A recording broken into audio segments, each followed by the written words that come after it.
Nasia Travels here. Today I am in Windsor. So just a few quick notes, sort of. I'm only passing through here today, but as I'm here I thought why not do a little vlog. So Windsor's got loads and loads of shops, some very high-end stuff, lots and lots of restaurants. There's some really helpful people in the tourist information thing, which is a bit difficult to find from the station because it is sort of straight when you get off the train, but it's through like a bunch of other market stalls and stuff. You've got to just keep walking and keep walking and keep walking and keep your eye on the right hand side, because you'll see a big sign, a big poster thing for where the tourist information is. And then when you come out of there, because I advise getting a map of the area because that makes life a little bit easier, then you go just off. Oh, we've got some Morris dancers coming through, wonderful British tradition.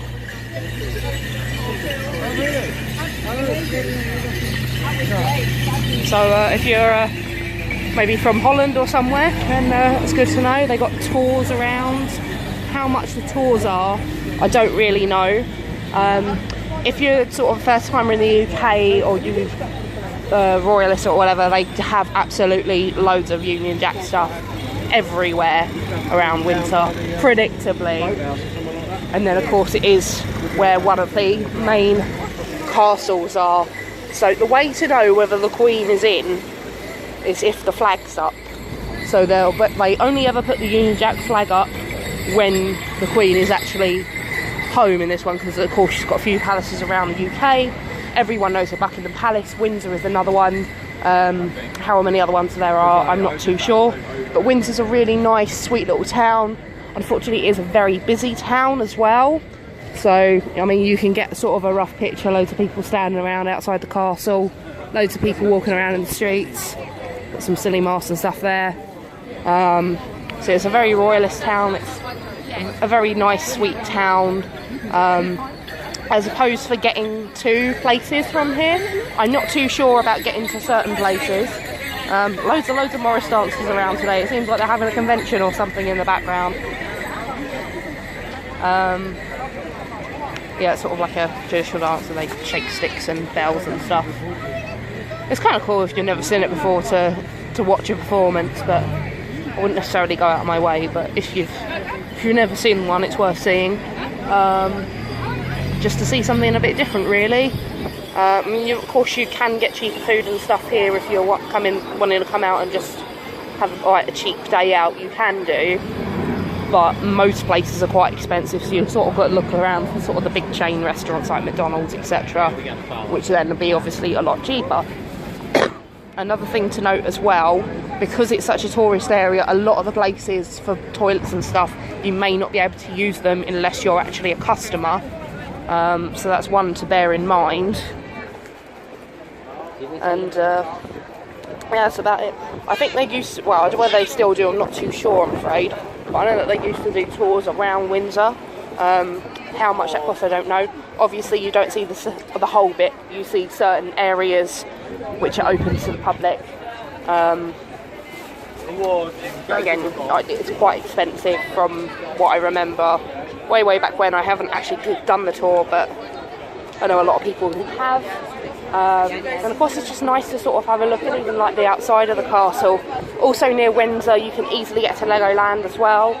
Lots of buses that go there, and again if you speak to people in the information centre, then you'll get really specific information about when they're coming, etc. And if they're not too sure about something, like today they had no idea how I'm getting to where I'm getting to in where am I going? Ascot. Then they can just search it up on the computer. Might need to help them out a bit. They're a little bit old dears. They're not too sure on how to Google map things, but they will help you. Yeah, I'll show you a little bit of the castle.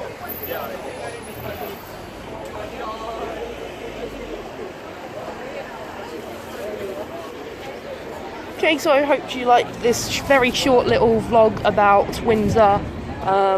If there's any more specific information that you want, then Google. Because to be perfectly honest, I don't know it that well.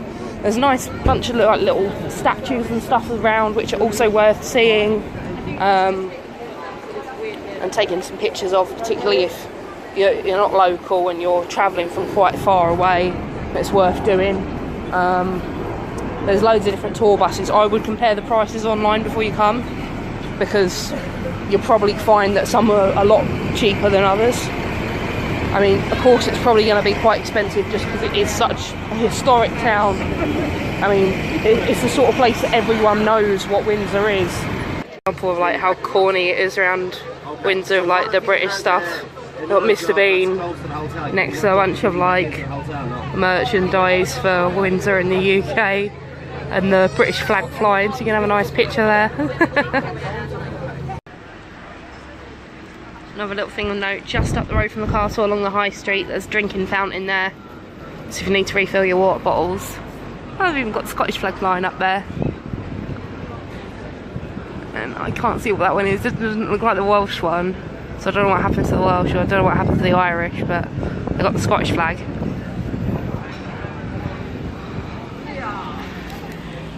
Classic good old British fish and chips shop there.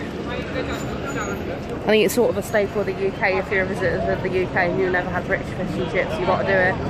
Particularly by the seaside, I'd recommend Brighton as a good seaside place. Blackpool's the theme park. So another spot for tourism in Windsor is the museum. So it's Windsor and Royal Borough Museum. So I'm guessing a bunch of royalist stuff. Again, if you sort of have an interest in the royal family, maybe whatever country you're visiting from doesn't have a monarchy, or maybe it does and you want to sort of see about the UK's monarchy history, then that would be a good place to do it. Not too sure of the entrance costs. You can also even book like your wedding there as well, so I think that's just what's happened, because there's a bunch of people dressed up and confetti on the floor everywhere. So it's worth bearing in mind.